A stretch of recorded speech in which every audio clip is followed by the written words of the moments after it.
Review आप बोल सकते हैं या फिर इसको बोलिए कुछ मेरा अपना इसके बारे में एक्सपीरियंस जो नॉइजी बॉक्स नॉइजी बॉक्स का रेट्रो डबल एक्सएल जो मॉडल है, इस मॉडल का मेरा अपना पर्सनल कुछ रिव्यू मैं देना चाहता हूँ। तो ये रेडियो मैंने अमेज़न से लिया था, तो इसका कीमत लगभग 4,500 के आसपास था। तो थोड़ा बहुत वेरी करते रहता है। तो उसमें तो मैं इस रेडियो को लेने के बाद में मुझे काफ़ी समय लगा इसको थोड़ा सा स्टडी करने के लिए और इसके बारे में थोड़ा जानकारी जुटाने के लिए। तो मैं चाहूँगा कि मैं आपसे वो जानकारी शेयर करता हूँ। तो सबसे पहले ये जो नॉइजी बॉक्स का रेडियो है, ये इंडिया में बनता है, ऐसा बोला जाता है। और इसमें एक और है जो इंडिया का जो है, ये आपको दिख रहा होगा, IS 616.2017 ICE 60065 :2014 इसका BIS किया हुआ है। तो इसके मतलब रेडियो को इंडिया में जो है, जो नॉर्म्स होता है, जो इंडियन स्टैंडर्ड नॉर्म्स होता है, उसके हिसाब से इसको बनाया गया है या इंपोर्ट करके इसको उस हिसाब से इसको सेट किया हुआ है, जो मैं कंफर्म नहीं हूँ, लेकिन ऐसा कहा जाता है कि ये इंडिया में बना हुआ रेडियो है। तो इस रेडियो को जो मैंने लिया था, तो इसमें एक तो इसका जो रेट्रो लुक है, अच्छा, इसमें वो थोड़ा मुझे अच्छा लगा। तो ये जो आप देख रहे हैं, ये बैक साइड है और ये है इसका फ्रंट साइड। ये है इसका फ्रंट साइड। इस रेडियो में आपको फंक्शन जो है, आपको यहाँ पे देखिए, फर्स्ट में ये स्विच है, ऑफ पोजीशन में है। उसके बाद में नेक्स्ट आप करेंगे तो ऑक्स, यानी कि आप ऑक्स इनपुट कर सकते इसमें। उसके बाद आपको रेडियो है और उसके बाद में USB, TF एंड ब्लूटूथ। ये USB है, TF है और इसमें ब्लूटूथ फंक्शन भी है। और इसके ब्लूटूथ के लिए कंट्रोल दिया गया है, तो इसमें आपको ब्लूटूथ आप इसमें चला सकते हैं या TF कार्ड भी चला सकते हैं। और इस साइड में जो बटन दिया हुआ है, ये है आपको FM, उसके बाद AM, उसके बाद में शॉर्ट 1 एंड शॉर्ट 2। तो टोटल 4 बैंड का रेडियो है इसमें, जिसके साथ ब्लूटूथ है और ऑक्स इनपुट भी है। और सबसे बढ़िया बात है कि इसमें डबल स्पीकर है। ये सिर्फ स्पीकर डबल नहीं है, इसमें जो इसके अंदर जो एम्पलीफायर है वो भी आपको स्टीरियो है, यानी कि स्टीरियो एम्पलीफायर सर्किट इसके अंदर है। तो इसका एक जो बैक साइड में है, अच्छा, बैक साइड में जो है, ये इसका एंटेना है। एंटेना बहुत ख़राब भी नहीं है, बहुत अच्छा भी नहीं है, थोड़ा हल्का है, आपको थोड़ा धीरे से इसको हैंडल करना पड़ेगा। तो एंटेना सही है। और ये बैटरी कंपार्टमेंट है, ये बैटरी कंपार्टमेंट है, जिसके अंदर में कंपनी से इस तरह एक छोटा सा रिमोट आएगा। इस तरह एक रिमोट आपको मिलेगा जो आपको USB और ब्लूटूथ जिसमें काम करेगा, रेडियो में काम नहीं करेगा। और ये वाला एक पावर कॉर्ड मिलेगा आपको, जिससे आप AC है, AC सॉकेट में इसको चला सकते हैं। और यहाँ पे एक छोटा सा स्विच दिया हुआ है।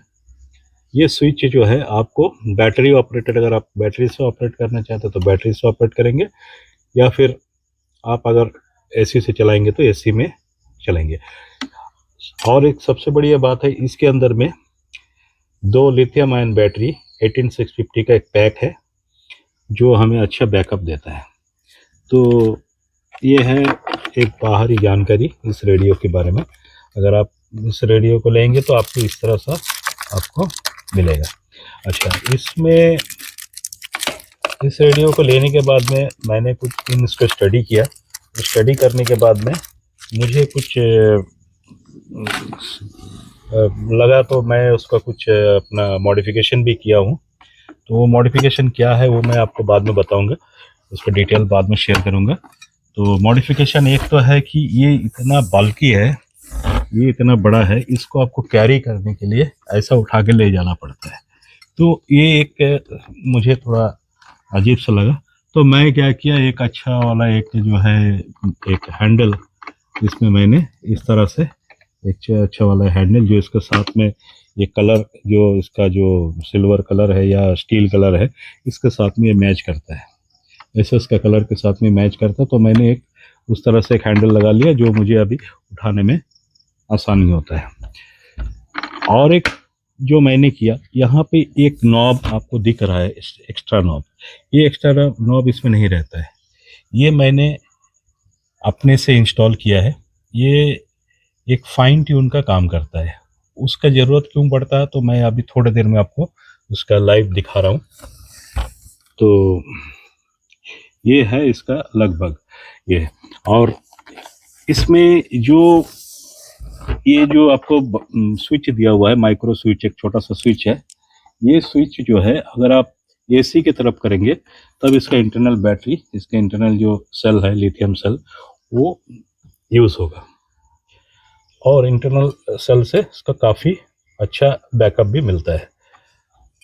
ये वाला जो दिख रहा है ये इसमें नहीं रहता, ये मेरा एक्स्ट्रा एडिशन है।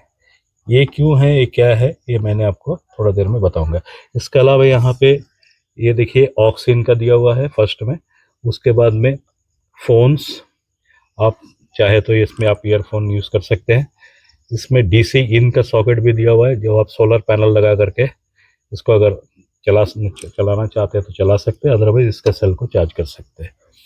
तो इतनी सारा फंक्शंस इसमें दिया हुआ है। इसका जो लुक आपने देख लिया। अब इसका आता हूँ कि इसका रिसेप्शन कैसा है। इसका रिसेप्शन बहुत ही अच्छा है। इसको मैं थोड़ा सा अगर टेक्निकली जाऊंगा या इसका थोड़ा डिटेल में आपको जाऊंगा कि इसके अंदर है क्या चीज़। तो इसमें जो है एक जो मेन जो इसका डीएसपी, ये एक्चुअली एक डीएसपी रेडियो है, और इसका जो डीएसपी चिप इसने यूज़ किया है वो जो है BK1198, BK1198, जिसका 16 पिन वाला जो वर्जन है, एसओपी पैक है, वो 16 पिन वाला जो चिप है उन्होंने यूज़ किया है। इसका सेम BK1198 का एक SSOP पैक भी आता है जो 24 पिन का होता है, और जिसमें रेडियो आउटपुट एक्चुअली स्टीरियो में होता है। जैसा कि आपको बताया कि इसमें एसओपी पैक यूज़ हुआ जो 16 पिन का है, वो ये 16 पिन वाला आईसी में जो है एक्चुअली इसमें स्टीरियो नहीं आता है। ये स्टीरियो जैसा मान लीजिएगा कि अगर कोई जगह में एफएम में स्टीरियो में ट्रांसमिशन होता है, तो अगर ये SSOP पैक होता है, 24 पिन वाला होता है, तो उसमें जो है ऑटोमेटिक एफएम का स्टीरियो, या जहाँ पे मोनो है तो मोनो, वैसा उसमें चलता था। मगर ये इन्होंने नॉइजी बॉक्स ने दिया हुआ है, तो इनका अगर मेरा उनका सजेशन है, क्योंकि आपने BK1198 यूज़ किया है तो आपने SSOP अगर पैक यूज़ करते 24 पिन वाला, और आपने स्टीरियो एम्पलीफायर इसमें दे के रखा हुआ है, तो ज़रूर एक अच्छा स्टीरियो रेडियो बन जाता है। इसका जो ऑडियो आईसी है, ऑडियो आईसी इसने यूज़ किया है KA2206B, जो 12 पिन का DIPH300 पैक में आता है। तो KA2206B जो आईसी है वो एक ऑडियो आईसी है, वो स्टीरियो ऑडियो आईसी है, जिसको हम लोगों ने जिसका स्टीरियो आउटपुट हमें मिलता है उससे, और उसमें जो है आपको अगर आप ब्रिज में उसको कनेक्ट करेंगे तो उसमें मोनो भी मिल जाएगा। तो यहाँ पे इस रेडियो पे जो है स्टीरियो में इसको यूज़ किया गया है। तो आप जब इसको ऑक्स इन करेंगे तो आप जो है स्टीरियो इसमें लेफ़्ट राइट सुन पाएंगे, या फिर आप ब्लूटूथ प्ले करेंगे तो आपको लेफ़्ट राइट ऑडियो इसमें मिलेगा। मगर इसमें अगर आप एफएम स्टीरियो कहीं पे भी चल रहा है, ट्रांसमिशन हो रहा है, तो एफएम स्टीरियो आपको एफएम स्टीरियो में नहीं मिलेगा, ये एफएम मोनो में ही चलेगा। तो इसमें कंपनी थोड़ा सा ध्यान दे सकते हैं। और सेकंड, और एक बात मैं बताना चाहता हूँ, इसमें जो स्पीकर यूज़ किया गया है ये एकदम सा नॉर्मल सा स्पीकर है। इसमें कोई अगर अच्छा क्वालिटी का या कुछ ऊफर टाइप का स्पीकर होता तो शायद ही अच्छा होता। इसमें नॉर्मल सा है और 4 ओम 8 वाट 4 इंच का स्पीकर है, दो स्पीकर है। इसमें कोई ट्विटर नहीं है, ओनली एक फुल रेंज स्पीकर है, या फुल रेंज भी नहीं, नॉर्मल स्पीकर ही है। तो इसका जो K2206B जो आईसी है, ये आईसी का जो पर चैनल आउटपुट है वो है 2.3 वाट, और कंपनी ने जो स्पीकर इसमें लगाया है जिसके ऊपर में लिखा हुआ है 8 वाट। तो कंपनी चाहे तो उसको थोड़ा सा मॉडिफाई कर सकते हैं, क्योंकि 2.3 वाट एम्पलीफायर अगर 8 वाट स्पीकर को ड्राइव करना चाहेगा तो स्पीकर का जो फुल वाइब्रेशन होता है वो उसमें नहीं होगा। तो कंपनी को चाहिए था 2.3 या 2.5 या 2 के आसपास के स्पीकर वाट के स्पीकर इसमें डाले, ताकि इसमें साउंड का जो फुल डेप्थ है इसमें मिले। वैसे इसका साउंड अच्छा है, क्लियर है, क्रिस्प है। बास है बहुत नेग्लिजिबल है, जिसको आप कंसीडर नहीं कर सकते, बट आपको रेडियो सुनने के लिए जो उसका साउंड है वो काफ़ी अच्छा है, क्योंकि रेडियो में हमें कुछ डिस्टर्बेंस रहता है, तो डिस्टर्बेंस के बीच में जो है ये इसका जो क्रिस्प साउंड जो है आपको क्लैरिटी ले आता है। इसका जो ये जो इसने जो BK1198 आईसी लगाया है, इसमें ये आईसी का जो भी डाटा शीट है ये आपको इंटरनेट से फ्रीली अवेलेबल है, तो आप उसको डाउनलोड करके इसको डिटेल में आप देख सकते हैं कि इसका जो सेम जो कंपनी ने सजेस्ट किया है उसी तरह इन्होंने उसको यूज़ किया है। इसका कोई खास मॉडिफिकेशन उन्होंने किया नहीं है, जैसा उस डाटा शीट में जैसा दिया हुआ है उसी तरह, लगभग उसी तरह ही वो बनाए हैं। तो इसमें जो है इस चिप में एक क्रिस्टल ऑसिलेटर लगता है 34.768, जो एक ऑप्शनल है, अगर आप नहीं लगाएंगे तो भी वो चलेगा, जैसा डाटा शीट में मैंने देखा है।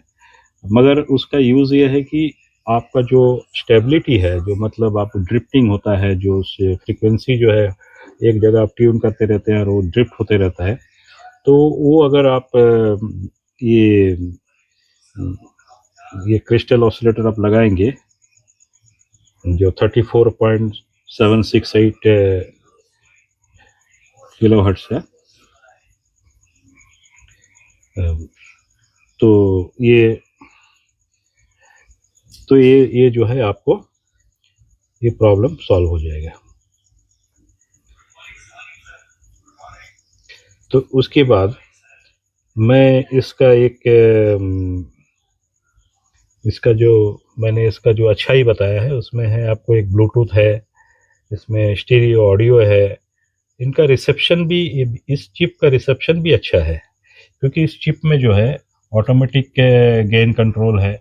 अगर आपका कोई स्टेशन है जो वीक है उसको वो एक लेवल तक बढ़ा लेता है।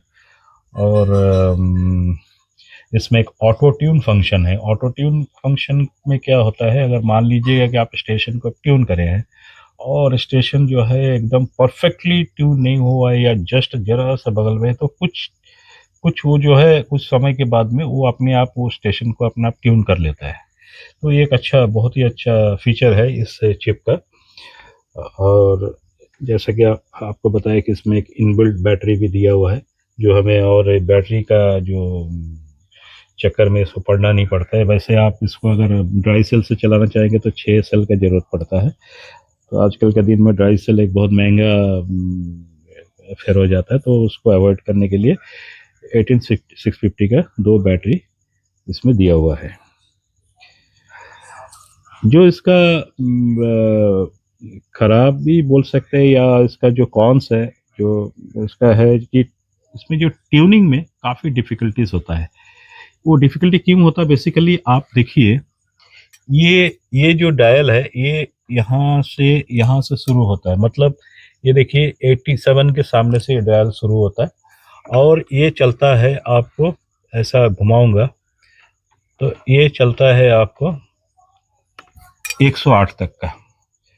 तो इस बीच का जो डिस्टेंस है, ये जो ट्रैवल है इसका, ये ऑलमोस्ट मैक्सिमम 10 सेंटीमीटर ही है। तो यहाँ से यहाँ तक 10 सेंटीमीटर है। तो ये 10 सेंटीमीटर के अंदर में आपको एक एक स्टेशन को आपको ट्यून करने के लिए ओ स्लोली इसको आप ट्यून करना पड़ेगा। तो इसका एक ड्रॉबैक है, इसका इतना बड़ा कैबिनेट है तो इसका जो है स्केल थोड़ा सा बड़ा होना चाहिए, और इसका जो ये थोड़ा सा अलग जगह पोजीशन कर सकते थे या जैसा भी हो सकता है। तो ये डिज़ाइन में ये स्केल को थोड़ा बड़ा करना चाहिए था, इससे ट्यूनिंग का आसानी हो। क्योंकि आप देखिए ये 108 है, 104 है, ये 4 मेगाहर्ट्ज़ का डिफरेंस यहाँ पे है। तो ये 4 मेगाहर्ट्ज़ का डिफरेंस के लिए अगर आपको बड़ा स्केल मिलता तो ये 4 मेगाहर्ट्ज़ कहीं इतने दूर आ जाता था, तो आपको धीरे धीरे शिफ्ट करने के लिए मौका मिलता है। तो स्केल का जो छोटा होना ये एक इनका एक ड्रॉबैक है, एक नेगेटिव पॉइंट है इसका। उसी तरह इसने क्या किया है, short wave 1 and short wave 2 दिया है, और इसका फ्रीक्वेंसी देखिए इन्होंने 2.8 से लेकर के 22.1 तक का इन्होंने फ्रीक्वेंसी कवर किया हुआ है।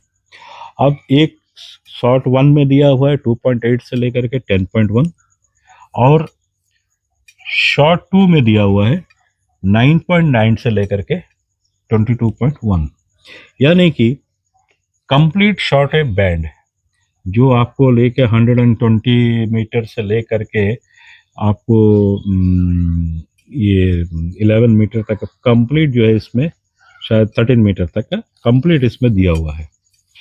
तो इसमें क्या होता है कि आपको यहाँ पे भी सेम प्रॉब्लम है, क्योंकि शॉर्ट वेव में स्टेशंस बहुत एक 5 किलोहर्ट्ज़ का डिफरेंस में आपको स्टेशन रहता है, तो वहाँ पे तो एक एक स्टेशंस को जो है आपको ट्यून करना तो काफ़ी दिक्कत होता है। ये इसका वॉल्यूम है और ये इसका ट्यूनिंग का है, जैसा आपने देखा मैंने अभी इसको घुमाया था। अब आता हूँ कि मैं इसमें क्या क्या ऑल्ट्रेशन किया है। ऑल्ट्रेशन एक तो मैंने हैंडल लगाया, दूसरा मैंने ये फाइन ट्यून का लगाया, और एक तीसरा मैंने जो किया है वो है एक एक्सटर्नल एंटेना के लिए एक छोटा सा पोर्ट लगाया। अब मैं इसको ऊपर आपको चला के दिखाता हूँ। तो पहले आ जाते हैं, मैंने इसको ऑन कर लेता है। ये आ गया ब्लूटूथ में, यहाँ पे TF कार्ड होगा तो गाना चलेगा, या ब्लूटूथ में, या ये हो गया आपको रेडियो। तो ये आप मैंने अभी FM में कर दिया। आप देखिए कितना स्लो ट्यून करना पड़ता है।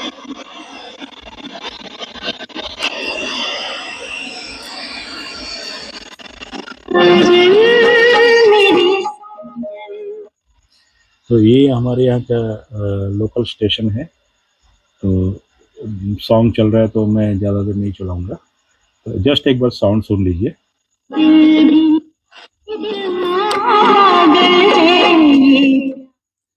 तो ये हो गया यहाँ का FM का, एक ही FM यहाँ पे मिलता है, तो FM का मैं आपको रिव्यू दे नहीं पाऊँगा। तो मैं अभी नेक्स्ट जाता हूँ मीडियम वेव। तो मीडियम वेव में मैं इसको मीडियम वेव चेंज कर लिया, तो मैं मीडियम वेव में चेंज कर लिया। आप देखते हैं कि मीडियम में क्या हो रहा है।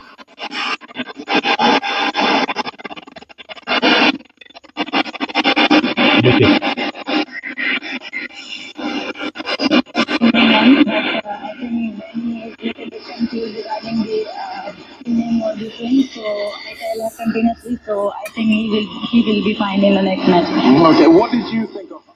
ये जो है आकाशवाणी का कटक स्टेशन है, 970 किलोहर्ट्ज़ पे है, और ये स्टेशन मेरे लोकेशन अंडमान निकोबार से करीब आपको 12 से 1300 किलोमीटर डिस्टेंस पे है।